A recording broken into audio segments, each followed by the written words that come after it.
Everyone, welcome to my channel. ತಮ್ಮೆಲ್ಲರಿಗೂ ನಮ್ಮ ಚಾನಲ್ಗೆ ಸ್ವಾಗತವನ್ನು ಕೋರುತ್ತಾ, ಇನ್ನೇನು ಕೆಲವೇ ದಿನಗಳಲ್ಲಿ ಮೊರಾರ್ಜಿ ದೇಸಾಯಿ ಪ್ರವೇಶವೂ ಆರಂಭವಾಗುತ್ತದೆ.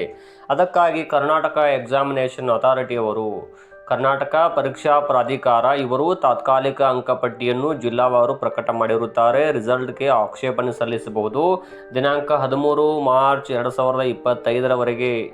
ಹಾಗಾಗಿ ತಮ್ಮ ಅಂಕಗಳು ಇನ್ನೂ ಬರಬೇಕಿತ್ತು ಅನ್ನುವವರು ಆಕ್ಷೇಪಣೆ ಸಲ್ಲಿಸಬೇಕು, ಸೂಕ್ತ ದಾಖಲೆಗಳ ಸಹಿತವಾಗಿ. ಕೀ ಆನ್ಸರ್ ಸರಿ ಇದ್ದು ಇಲ್ಲಿ ರಿಸಲ್ಟ್ ಕಡಿಮೆ ಬಂದಿದ್ದರೆ ತಾವುಗಳು ಆಕ್ಷೇಪಣೆಯನ್ನು ಸಲ್ಲಿಸಬಹುದು. ಆಕ್ಷೇಪಣೆಯನ್ನು ಹೇಗೆ ಸಲ್ಲಿಸುವುದು ಅನ್ನೋದನ್ನು ನಾನು ಈಗಾಗಲೇ ನನ್ನ ಯೂಟ್ಯೂಬ್ ಚಾನಲ್ನಲ್ಲಿ ವಿಡಿಯೋ ಮಾಡಿ ತಿಳಿಸಿರುತ್ತೇನೆ. ತಾವು ಕೂಡ ಆ ವಿಡಿಯೋವನ್ನು ನೋಡಿ ಆಕ್ಷೇಪಣೆಯನ್ನು ಸಲ್ಲಿಸಬಹುದು. ನಾಳೆವರೆಗೂ ಕೂಡ ಅವಕಾಶವಿರುತ್ತದೆ. ಇದಕ್ಕೆ ಇನ್ನೇನು ಅಂತಿಮ ಆಯ್ಕೆ ಪಟ್ಟಿ ಪ್ರಕಟಗೊಂಡ ಕೂಡಲೇ ಮೊದಲ ರೌಂಡ್ನ ಕೌನ್ಸಿಲಿಂಗ್ ನಡೆಯುತ್ತದೆ. ಹಾಗಾದರೆ ಇಲ್ಲಿ OBC ಕೋ ಎಜುಕೇಷನ್ ಬಾಲಕ ಬಾಲಕಿಯರ ಕಟ್ ಆಫ್ ಎಷ್ಟು ನಿಲ್ಲಬಹುದು ಅಂದರೆ ಇದು ಮೊರಾರ್ಜಿ OBC ವಸತಿ ಶಾಲೆಗೆ ಸಂಬಂಧಿಸಿದ್ದಾಗಿದೆ. ಇಲ್ಲಿ ಬಾಲಕ ಮತ್ತು ಬಾಲಕಿಯರು ಇರುವಂತಹ ಒಂದು ವಸತಿ ಶಾಲೆ ಆಗಿರುತ್ತದೆ. ನಾನು ಈ ಮಾಹಿತಿಯನ್ನು ಬಹಳ ವಿವೇಚನೆಯಿಂದ ಹಿಂದಿನ 5-6 ವರ್ಷಗಳ ರಿಸಲ್ಟ್ ಆಗಿರ್ಬೋದು ಅಥವಾ ಹಾಗೂ ಸೆಲೆಕ್ಷನ್ ಲಿಸ್ಟ್ ಆಧರಿಸಿ ನೀಡ್ತಾ ಇದ್ದೀನಿ.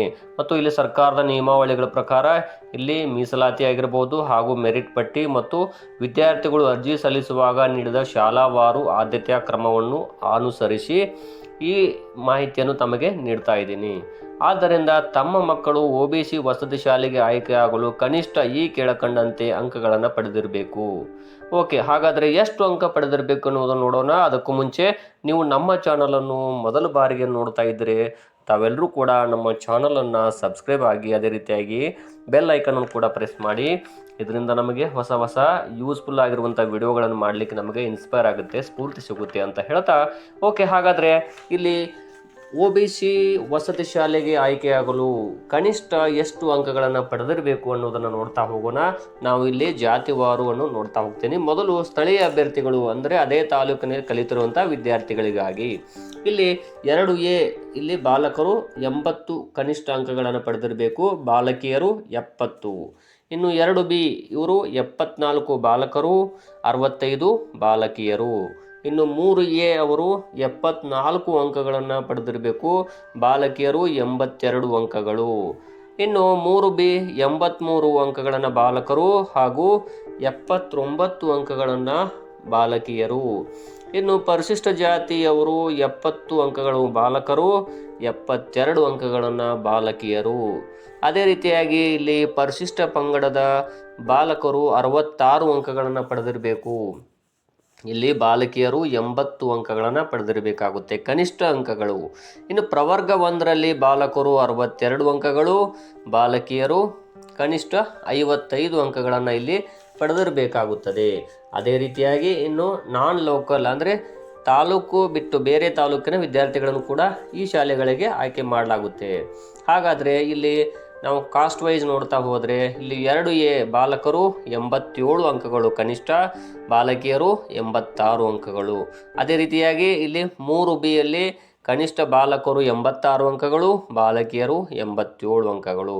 ಇನ್ನು ಪ್ರವರ್ಗ 1ರಲ್ಲಿ ಬಾಲಕರು 27 ಅಂಕಗಳು.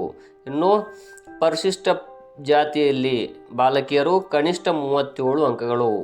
ಇದು OBC ವಸತಿ ಶಾಲೆಗೆ ಸಂಬಂಧಪಟ್ಟಂಥ ಬಾಲಕ ಬಾಲಕಿಯರು ಇರುವಂಥ ಕೋ ಎಜುಕೇಷನ್ ಇರುವ ಶಾಲೆಯಲ್ಲಿ.